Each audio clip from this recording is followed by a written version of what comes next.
The forest is holding its breath. Sunniva Larson can feel it, the way the trees stand too still, the way even the wind has gone silent. As an Omega, she feels everything, the shift in the air, the ripple of danger moving through the territory like a predator's shadow. Quick pause. Comment where you're watching from, and if you're enjoying this story, please like and subscribe. I've got a lot more coming. She's tried to warn them. Tried to make Alpha Garrett understand that something is wrong in the Northern Territory. But no one listens to Omegas. Especially not ones with silver-white hair and eyes that see too much. When Garrett's pack ventures into forbidden lands despite her warnings, Sunniva follows, her wolf screaming that they're walking into a trap. She's right. From the darkness between the pines, golden eyes watch. Ancient, furious, patient. Lucas Amiri has been tracking this pack for weeks, but he's only ever had eyes for one wolf. The small, pale Omega who feels the world's heartbeat beneath her skin. And when they hurt her, when Garrett's wolves beat her unconscious in the snow for daring to speak truth to power, those golden eyes ignite with a rage that will reshape everything. They should have listened to the Omega. Now, 50 wolves emerge from the shadows, and mercy is no longer an option. The Omega's warning, Sunniva woke with ice in her veins. Not from the cold, winter had settled deep into the Norwegian territories, but her den was warm, lined with furs and heated by the communal fires below. No, this cold came from somewhere else.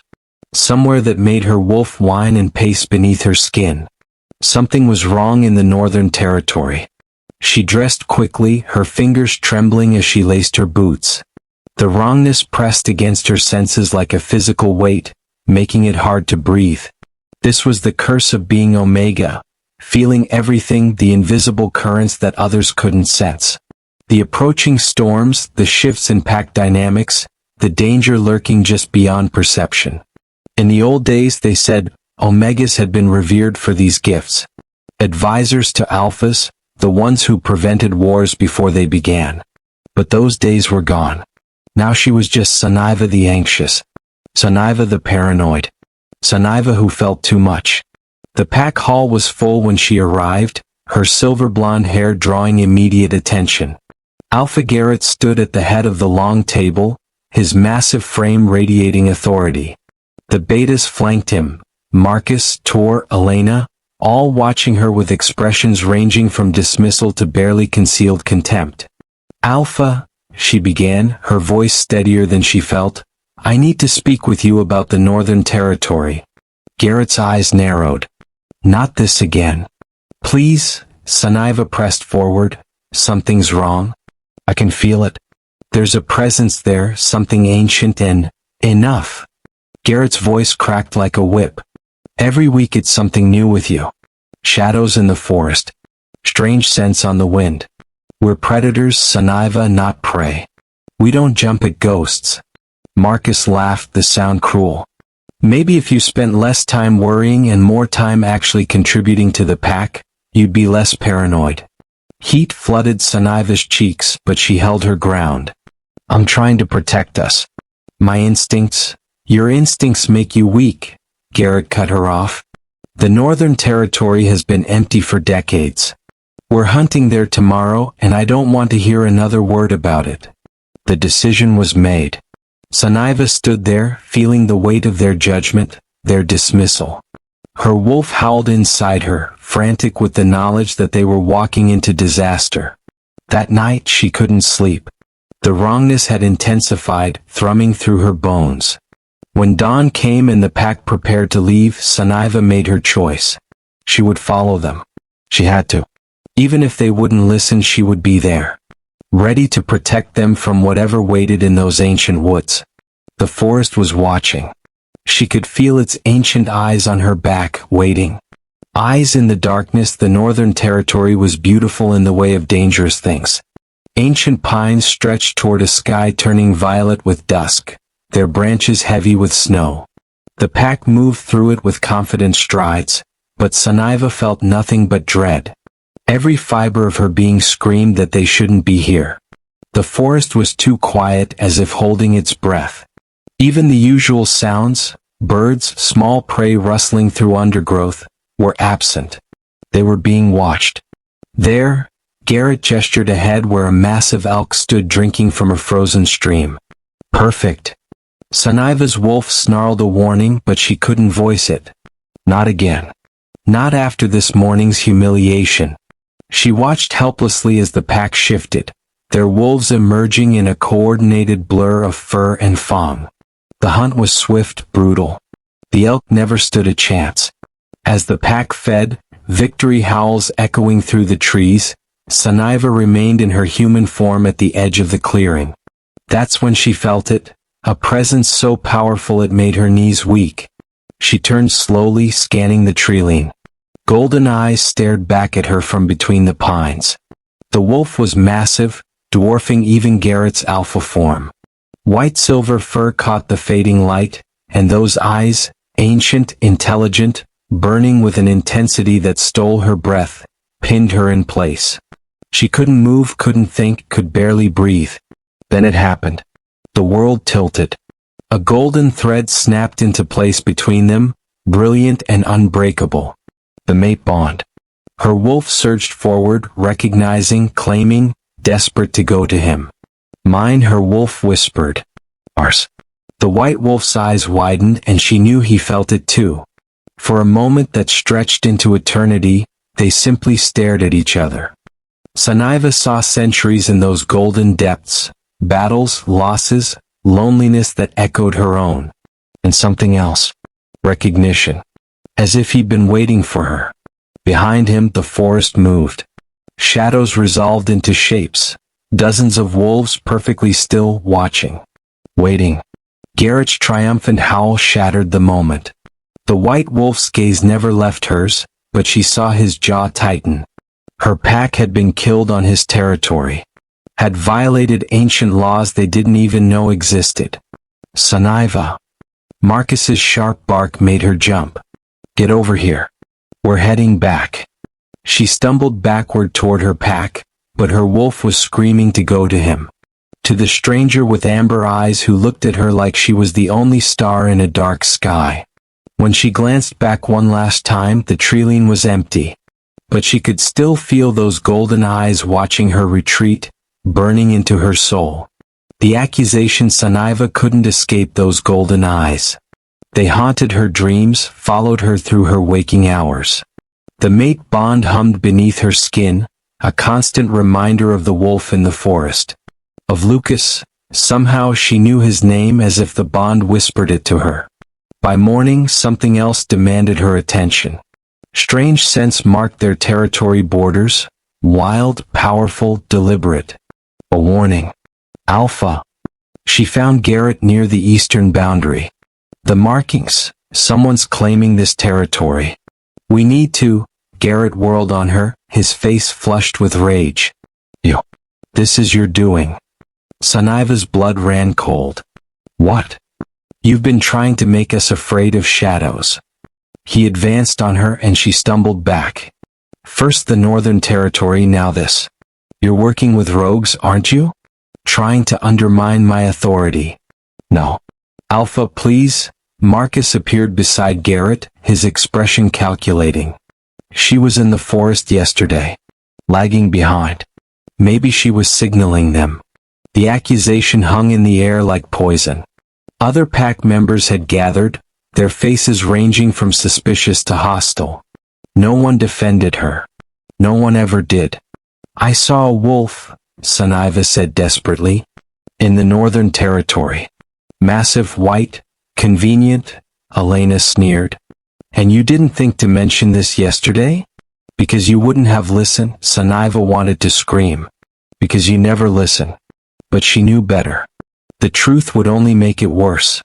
They would demand to know why she kept quiet, why she seemed so certain. She couldn't explain the mate bond without sounding delusional. I was trying to protect. You were trying to manipulate, Garrett cut her off. I should have known. Omegas were advisors once, but that was when they could be trusted. You're nothing but a liability. Each word was a blow. Suniva felt her wolf curling up inside her, wounded and small. This was her pack. Her family. And they looked at her like she was a stranger. Worse, like she was an enemy. From now on, Garrett's voice was ice, you say nothing about territory matters. Nothing about threats or warnings. Nothing. Do you understand? Sunniva nodded, not trusting her voice. You saw nothing, Garrett snarled, his alpha command pressing down on her. And you'll say nothing more. Picture prompt 1. Aggressive alpha male confronting a smaller omega woman, pack members gathered in background with hostile expressions, outdoor winter setting near forest boundary, power dynamics clear. Picture prompt 2. Close-up of territory markings in snow, distinctive claw marks and scent markers on tree bark, ominous and deliberate, warning signs. Chapter 4. Blood in the snow. 3 days passed in tense silence. Sunniva kept to herself, speaking only when necessary. The mate bond pulsed constantly, a mixture of longing and barely restrained fury that she knew wasn't entirely her own. He was out there, watching, waiting. On the 4th night, Garrett summoned her to the pack hall. The entire pack had gathered, forming a circle. Sunniva's wolf whimpered. This wasn't a meeting. This was a trial. Sunniva Larson, Garrett's voice echoed in the hall, you have repeatedly undermined pack unity with your paranoid delusions. You have questioned my authority and spread fear among our ranks. Tonight, I will make an example of what happens to those who forget their place. Alpha, please, she began, but Marcus stepped forward and struck her across the face. The blow sent her sprawling.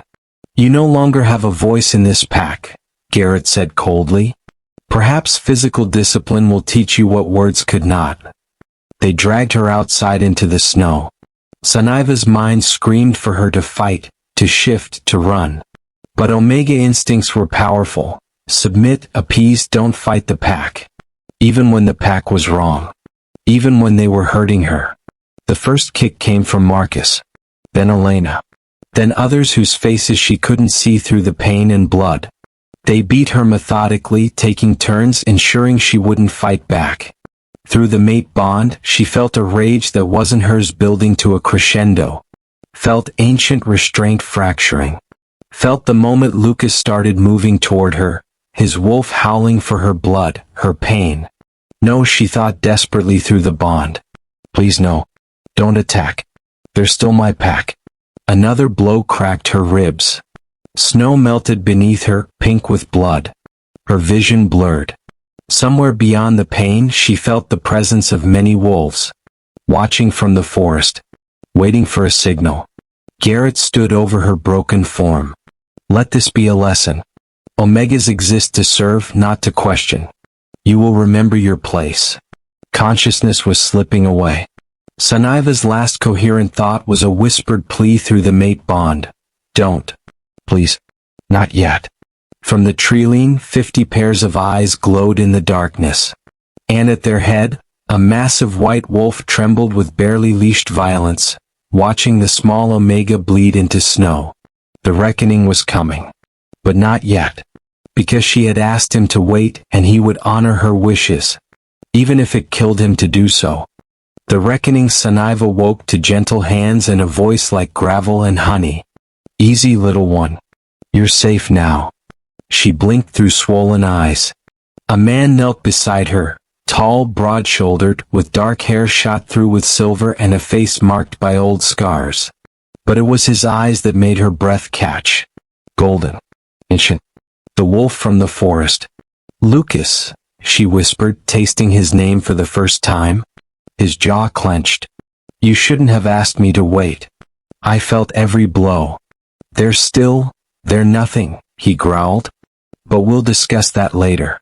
First, let me heal you. She tried to sit up and immediately regretted it. Broken ribs, split lip, bruises everywhere. Lucas's hands were surprisingly gentle as he helped her drink from a water skin laced with something that dulled the pain. Around them, the forest had transformed. Wolves stood in perfect formation, 50 of them just as she'd sensed. All watching her with careful respect. All waiting on their alpha's command. Movement in the clearing ahead. Garrett and the pack had finally noticed they weren't alone. Their triumphant expressions turned to shock. then fear as they took in the numbers arrayed against them. Lucas stood slowly, his presence filling the space. Garrett of the Southern Pack, his voice carried effortlessly across the distance. You have violated the Northern Territory, killed on my lands without permission. And now you have beaten my mate unconscious. The word mate sent shockwaves through both packs. Your mate? Garrett tried to bluster. She's Omega. She belongs to no one. Lucas cut him off, his voice dropping to a lethal purr. But she is mine by the old laws. Fated. Bonded. And you put your hands on her. The 50 wolves began to growl in unison, a sound that vibrated through the earth. Garrett's pack scattered backward. Lucas, Saniva called weakly. Please. Don't kill them. He looked back at her, and she saw the struggle in those golden eyes. Every instinct demanded he destroy those who'd hurt his mate. But she was asking for mercy. Finally he nodded. Turned back to Garrett. My mate has a gentler heart than I do. So you live. But hear me well. Your territory borders are hereby moved south. The Northern Territory and everything within 20 miles is mine. You will never cross into my lands again. And you, he focused on Garrett specifically, are stripped of your alpha status for your failures. You failed to protect your Omega. Failed to recognize her gifts. Failed in every duty an alpha holds sacred. Then Lucas walked back to Saniva, kneeling beside her once more. You have a choice, little Omega. You can return to them or you can come with me. I will never force this bond on you. Whatever you choose, I will honor. Saniva looked at her old pack, at their fear, their betrayal, their complete failure to value her. Then she looked at the ancient alpha offering her freedom and choice. Take me home, she whispered to Lucas. Take me to my real pack. The Northern Territory, Lucas's territory, was unlike anything Saniva had imagined. Ancient structures built into the mountainside, carved from stone and wood that had stood for centuries. The pack that greeted them moved with military precision, but their eyes held warmth when they looked at her. She's hurt, Lucas announced, carrying her through the main hall. Fetch Astrid. An older woman appeared, another Omega, Saniva realized with surprise. Astrid's eyes filled with fury when she saw the bruises. Who did this? Her former pack, Lucas said tightly. It's been handled.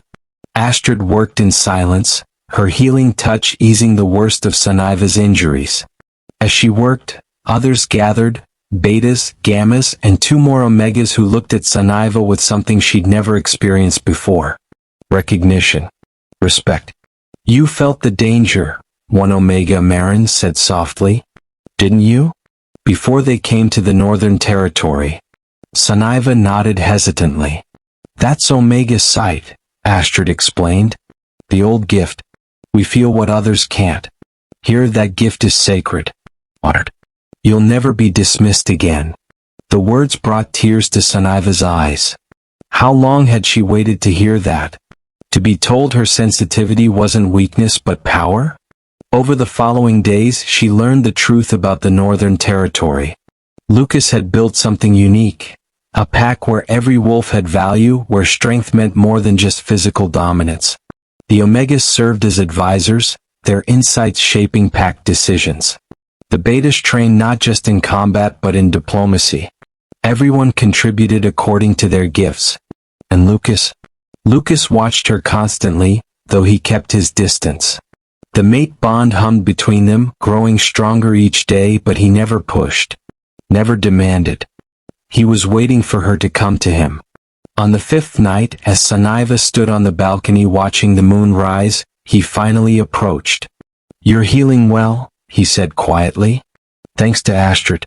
And to you for giving me a choice. She turned to face him. Why did you wait? Most alphas would have just taken what they wanted. Lucas's expression grew distant. I'm centuries old, Saniva. I've seen enough violence, enough forcing of wills.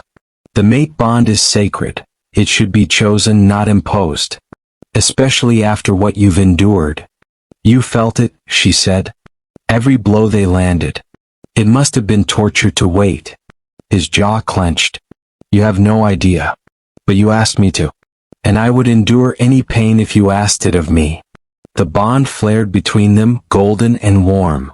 Sunniva stepped closer, drawn by instinct and something deeper.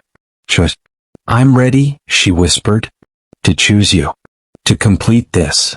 Lucas's eyes blazed gold. Are you certain? I've never been more certain of anything in my life. Declaiming, Lucas led her to his private chambers, a vast room carved from the mountain itself, with furs and soft lighting that made everything feel intimate and safe. He'd been courting her for a week now with small gestures. Herbs for her tea, books he thought she'd enjoy, space when she needed it and presence when she didn't. But tonight was different. Tonight they would complete the bond. I need you to understand something, Lucas said, his voice rough. I'm not gentle. I'm scarred inside and out. Centuries of war have made me hard. Sunniva reached up, tracing one of the scars on his face. I don't need you to be gentle. I need you to be real. To see me. You already do, you're the first who ever has. He caught her hand, pressing his lips to her palm. I see you, Sunniva. Your strength, your light. You survived what would have broken others. You're not weak, you never were. The words broke something in her. Tears spilled over as she pulled him down to her. The kiss was fierce, desperate, filled with all the loneliness and longing they'd both carried for too long. When they finally broke apart, both breathing hard, Lucas's eyes had shifted to wolf gold. The claiming bite, will go both ways, Sunniva finished. I claim you too. Equals. Partners. Wonder crossed his ancient face. You would mark me? You're mine as much as I'm yours, she said fiercely. That's what mate bonds mean. What followed was reverent and passionate, a claiming that honored both of them. When Lucas's teeth sank into her shoulder, marking her as his, the bond exploded between them in golden light. And when Sunniva marked him back, her smaller teeth leaving their own claim on his neck, she felt him shudder with emotion. The bond settled between them, complete and unbreakable. Through it, she felt everything. His fierce protectiveness, his awe at finding her, his determination to give her the life she deserved.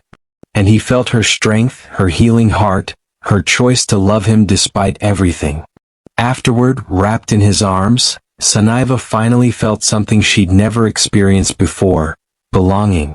Thank you, Lucas whispered against her hair. For choosing me.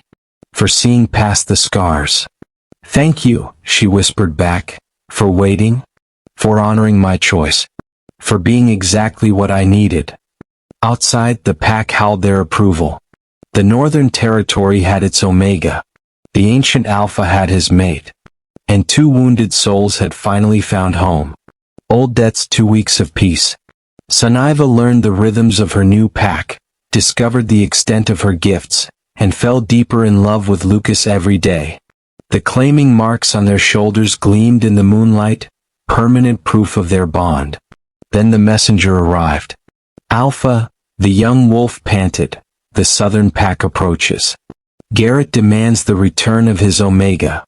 Sunniva felt Lucas's rage through the bond before she saw it on his face.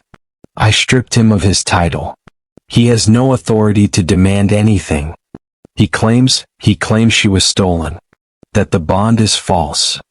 Sunniva stood, her own anger rising. I'll handle this. Lucas caught her hand. You don't have to face them. Yes, I do. They need to hear it from me. She squeezed his fingers. I'm not the Omega they remember.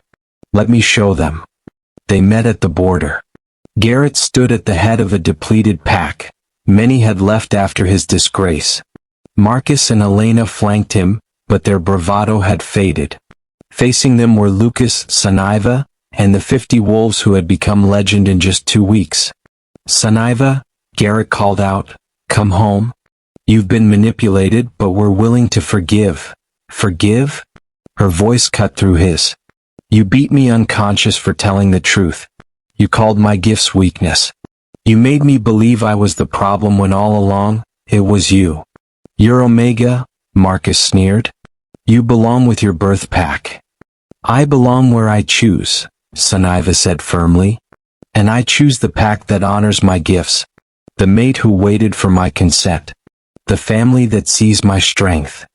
She stepped forward and Lucas let her, though the bond thrummed with his protective instinct. Look at me, Garrett. Really look. Do I seem stolen? Manipulated? Or do I seem like someone who finally found where she belongs? The claiming mark gleamed at her shoulder. The confidence in her stance was undeniable. Garrett's face contorted with fury. You humiliated me, he snarled. Made me look weak. You did that yourself, Lucas said quietly, when you failed to protect what you were given. Garrett shifted, his wolf exploding forward in a desperate lunge toward Sunniva. He never made it. Lucas was there in an instant, massive and terrible, his jaws closing around Garrett's throat. No. Sunniva's command rang out. Don't kill him. He's not worth it. Lucas held for a long moment, then released Garrett with a contemptuous shake. The former alpha collapsed, defeated. Go, Sunniva said, and never return. Your Omega is dead. The wolf standing before you is an alpha's mate, an advisor to the Northern Territory, and someone who will never again diminish yourself for your comfort. They watched the Southern pack retreat, broken and scattered. And Sunniva felt nothing but relief. The past was finally behind her. The Omega's Council spring arrived in the Northern Territory with unexpected warmth. Sunniva stood in the council chamber, a place of honor where the pack's most important decisions were made. Around her sat the other Omegas, Astrid, Marin, and two others who had recently joined from scattered packs. This was Lucas's vision, a return to the old ways where Omega wisdom guided the pack. But today Sunniva had called the meeting herself. I've been sensing something, she said quietly. Not danger but sadness, desperation. Wolves without homes, Omegas cast out by packs that don't value them. Marin nodded. I feel it too. Like a call. What if, Sunniva proposed, we offered sanctuary? Built something bigger than just our pack. A place where any wolf who's been rejected for their gifts could find home. Astrid smiled. You want to build a refuge. I want to make sure no Omega ever feels the way I did, Sunniva said firmly. Dismissed. Beaten. Told their sensitivity is weakness. If we can offer them a choice, a pack that honors what they are, then we change everything. Lucas's voice came from the doorway. He'd been listening and his eyes shone with pride. The Northern Territory becomes a beacon. Not just for Omegas but for any wolf tired of the old, broken hierarchies. Over the following months, word spread. Wolves arrived in small groups, Omegas who'd been cast out, betas tired of serving cruel alphas, even a few alphas seeking a better way to lead. The Northern Territory grew, expanding into a coalition of packs united by mutual respect rather than dominance. Sunniva found herself at the heart of it all, her Omega sight helping to navigate conflicts, her experience guiding newcomers through trauma. She was no longer the dismissed wolf from the Southern pack. She was Sunniva Amiri, mate to the ancient Alpha Omega advisor and architect of a new way. One evening as she watched the sunset from the mountain balcony, Lucas joined her. His arms came around her waist, pulling her back against his chest. Look what you've built, he murmured against her hair. You took your pain and transformed it into sanctuary for hundreds. We built it, she corrected. You gave me the space to heal, the freedom to become who I was meant to be. You always wear this, Lucas said softly. I just made sure the world saw it. Through the bond she felt his love, his awe, his unwavering support. And she sent back her own, gratitude for the alpha who'd waited in the shadows, watching over her, ready to destroy the world for her but willing to wait for her choice. I love you, she said simply. And I love you, he replied. My Omega. My equal. My heart. Full circle, a year had passed since the night they beat her unconscious in the snow. A year since 50 wolves emerged from the forest and everything changed. Sunniva stood at the same border where she'd once been broken, but everything was different now. The Northern Territory stretched for miles, encompassing multiple pack lands united in their new way. The Southern Pack, what remained of it, had dissolved, its members either joining new packs or drifting away. A figure emerged from the trees. Elena, looking thinner, wearier than Sunniva remembered. "I heard you offer sanctuary," Elena said quietly. "To wolves who made mistakes." Sunniva studied with her former packmate. Through her Omega sight, she sensed genuine remorse, bone-deep regret. "You participated in beating me." "I know." Elena's voice broke. "I have no excuse. I followed Garrett because it was easier than standing up for what was right. I was a coward." "Why come now?" "Because I've spent a year alone thinking about who I want to be. And I want to be someone who honors Omega gifts. Someone who stands up instead of standing by. I know I don't deserve your forgiveness, but I'm asking for a chance to be better." Lucas materialized beside Sunniva, his presence a silent question. She could feel his protective instinct, his willingness to send Elena away if Sunniva wanted. But Sunniva had learned something in her year of healing. Holding on to anger only poisoned the holder. Elena had shown genuine change. Who was Sunniva to deny her the same chance at transformation she'd been given? "You'll start at the bottom," Sunniva said finally. "You'll work with the Omegas, learn what you dismissed. You'll earn every bit of trust you're given.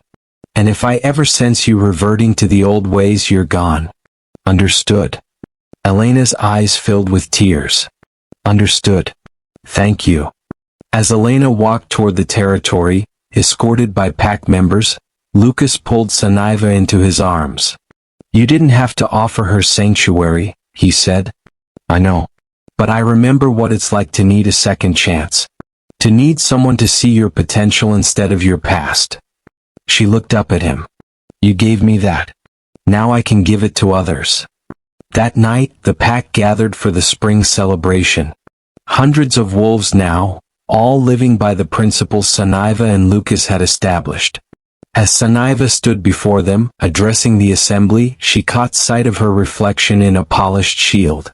Silver-white hair flowing free, claiming mark proud at her shoulder, eyes that no longer held fear but confidence. She barely recognized the wolf she'd been, small, dismissed, trying to make herself smaller to fit. That Omega was gone. In her place stood someone who had learned that sensitivity was strength, that feeling deeply was a gift, that being different didn't mean being less. Lucas's hand found hers, squeezing gently. Through the bond, she felt his pride, his love, his certainty that she was exactly where she belonged. "They should have listened to you," he murmured. Sunniva smiled, watching her pack, her family, celebrate under the stars. "They listen now. And that's all that matters." Because in the end, the greatest revenge wasn't destruction. It was a transformation. It was taking everything they'd used against her, her sensitivity, her gifts, her Omega nature, and turning it into the foundation of something beautiful. They'd beaten the Omega unconscious, not knowing 50 wolves were watching. But the Omega had risen. And in rising, she'd changed the world. Like and subscribe if you enjoy watching this story. See you on the next one.